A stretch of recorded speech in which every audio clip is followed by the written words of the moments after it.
ใครก็มาหยอกแล้วเอาเพิ่นแน่ดิมึงเล่นดีกว่าเนอะมึงเล่นเป็นนั่งไงดูดิไอ้กันดิไอ้มันยังอ่อนมุ่งแล้วไอ้จ้า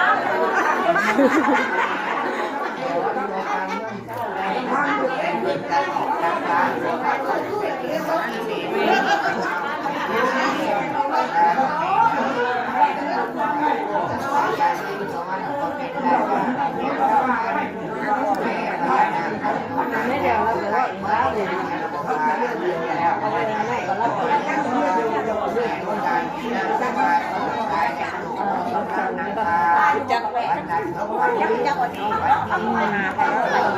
เราไปเบ้าเองเพิ่นไปหาเบ้าเองเพิ่นเลยติ